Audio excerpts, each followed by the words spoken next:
അച്യുതൻ കൂടി ചേരുന്നുണ്ട്. അച്യുതനെയും രാജ്യത്തിൻ്റെ ഔദ്യോഗിക ടെലിവിഷൻ തന്നെ അവരുടെ ഒരു എക്സ്പോസ്റ്റിൽ ഇപ്പോൾ വ്യക്തമാക്കുന്ന കാര്യങ്ങൾ അത് അച്യുതൻ ഇപ്പോൾ തന്നെ അറിയിക്കുന്നുണ്ടല്ലോ. അത് സീസ് ഫയർ വയലേഷൻ നടന്നു എന്നുള്ള തരത്തിലാണല്ലോ രാജ്യത്തിൻ്റെ ഔദ്യോഗിക ടെലിവിഷൻ്റെ ആ റിപ്പോർട്ട്, അല്ലേ?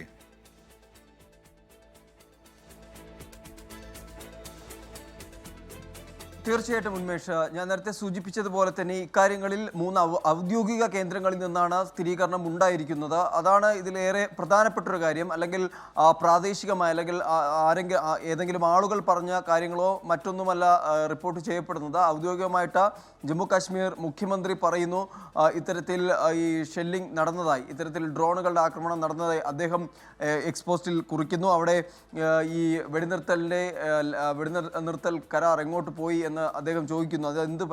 അതിനെന്ത് പറ്റിയെന്ന് ചോദിക്കുന്നു. മാത്രമല്ല ഗുജറാത്ത് ആഭ്യന്തരമന്ത്രി അദ്ദേഹം പറയുന്നത് കച്ചിൽ നിരവധി ഡ്രോണുകളുടെ സാന്നിധ്യം തിരിച്ചറിഞ്ഞു എന്നാണ്.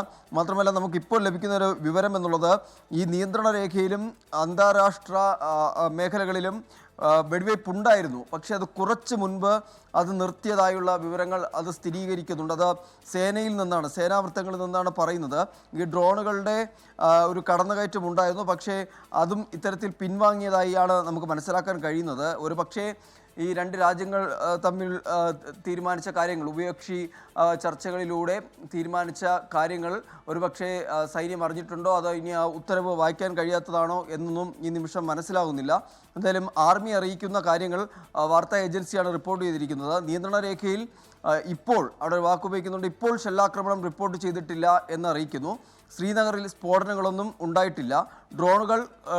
ഡ്രോണുകളുടെ സാന്നിധ്യം ഉണ്ടായിരുന്നു, പക്ഷേ അതിൽ ഭൂരിഭാഗവും പിൻവാങ്ങി എന്നാണ് ആർമി ഇതുമായി ബന്ധപ്പെട്ട് അറിയിക്കുന്നതായി വാർത്താ ഏജൻസി നൽകുന്ന വിവരം. മറ്റൊന്ന്, ഈ നിയന്ത്രണ രേഖയിലും അന്താരാഷ്ട്ര അതിർത്തിയിലും വെടിവയ്പ് ഉണ്ടായിരുന്നു, അത് കുറച്ചു മുൻപ് നിർത്തിയതായും ഉള്ള സ്ഥിരീകരണം ഈ വിഷയത്തിൽ വരുന്നു എന്നതാണ് നമുക്ക് ഇതുമായി ബന്ധപ്പെട്ട് മനസ്സിലാക്കാൻ കഴിയുന്നത്. മറ്റൊന്ന്, ഈ ഗവൺമെൻറ്റുമായി ബന്ധപ്പെട്ടുള്ള വൃത്തങ്ങൾ, കേന്ദ്ര സർക്കാർ വൃത്തങ്ങൾ പറയുന്നത് ഈ ഉഭയകക്ഷി ചർച്ചകളിലൂടെ എടുത്ത ഒരു തീരുമാനം അത് ഇത്തരത്തിൽ അതിൻ്റെ ഒരു ലംഘനം ഉണ്ടായി എന്ന തരത്തിൽ, ഉഭയകക്ഷി ധാരണ പാകിസ്ഥാൻ ലംഘിച്ചു എന്ന തരത്തിൽ ചില കേന്ദ്ര സർക്കാർ വൃത്തങ്ങളും ഇതുമായി ബന്ധപ്പെട്ട് പ്രതികരണം നടത്തുന്നു. പക്ഷേ ഇതിൽ ഒരു ഒഫീഷ്യലി ഒരു ഔദ്യോഗികമായിട്ടുള്ള ഒരു സ്ഥിരീകരണം അത് ഇന്ത്യൻ ആർമിയുടെ ഭാഗത്തു നിന്നോ അല്ലെങ്കിൽ കേന്ദ്ര സർക്കാരിൻ്റെ ഭാഗത്തു നിന്നോ ഉണ്ടാകണം. കാര്യം ഇത്രയും 5 മണിക്കാണ് ഈ വെടിനിർത്തലുമായി ബന്ധപ്പെട്ടുള്ള തീരുമാനം, അത് പ്രാബല്യത്തിൽ വരുന്നത് 5 മണിക്കാണ്.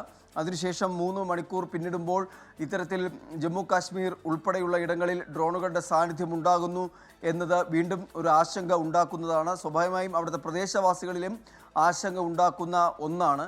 അപ്പോൾ അതുമായി ബന്ധപ്പെട്ട് ഇനി ഔദ്യോഗിക കേന്ദ്രങ്ങളിൽ നിന്ന്, അതായത് ഇതിൻ്റെ ടോപ്പ് ഒഫീഷ്യൽസിൽ നിന്നും നമുക്ക് അതിൻ്റെ സ്ഥിരീകരണം ഈ നിമിഷത്തിൽ, ഈ മണിക്കൂറിൽ ആവശ്യമാണ്. എന്തായാലും അതും ഉടനെ ഉണ്ടാകും എന്നാണ് നമുക്ക് മനസ്സിലാക്കാൻ കഴിയുന്നത്. എന്തായാലും ആർമി അറിയിക്കുന്നതായാണ് നമുക്ക് ലഭിക്കുന്ന വിവരം.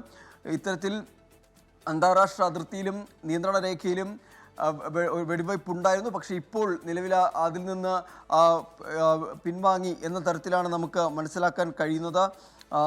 പലയിടത്തായി, ജമ്മു കാശ്മീരിൻ്റെ പലയിടത്തായാണ് ഇത്തരത്തിൽ ഡ്രോണുകളുടെ സാന്നിധ്യം തിരിച്ചറിഞ്ഞത്. അത് രജൌരി, അതുപോലെ പൂഞ്ച് ഉൾപ്പെടെയുള്ള, ഉദ്ധംപൂർ ഉൾപ്പെടെയുള്ള ഇടങ്ങളിൽ ഇത് തിരിച്ചറിഞ്ഞിട്ടുണ്ട്. എന്തായാലും നിലവിൽ ഇനി നമുക്ക് വേണ്ടത് ഇതൊരു ഉന്നത ഉദ്യോഗസ്ഥരുടെ ഭാഗത്തു നിന്നോ അല്ലെങ്കിൽ ആ കേന്ദ്രത്തിൽ നിന്നോ ഒരു ഔദ്യോഗിക സ്ഥിരീകരണമാണ്. ഉന്മേഷ്, ശരി. ആർ അച്യുതനാണ് വിവരങ്ങൾ നൽകിയത്. DD ഇന്ത്യ ഉൾപ്പെടെ ഇപ്പോൾ അവരുടെ എക്സ്പോസിൽ വ്യക്തമാക്കുന്നത് പാകിസ്ഥാന്റെ ഭാഗത്ത് നിന്ന് ഈ സീസ് ഫയർ വയലേഷൻ അത് ഉണ്ടായിട്ടുണ്ട് എന്നുള്ള തരത്തിലാണ്. പഞ്ചാബ് ഫാസിൽക്കയിൽ ബ്ലാക്ക് ഔട്ട് പ്രഖ്യാപിച്ചിരിക്കുന്നു എന്നുള്ള കാര്യം ഇപ്പോൾ വിനീത VG പഞ്ചാബിൽ നിന്ന് അറിയിക്കുന്നുണ്ട്. മറ്റ് വിവരങ്ങളിലേക്ക് ചെറിയൊരു ഇടവേളയ്ക്ക് ശേഷം.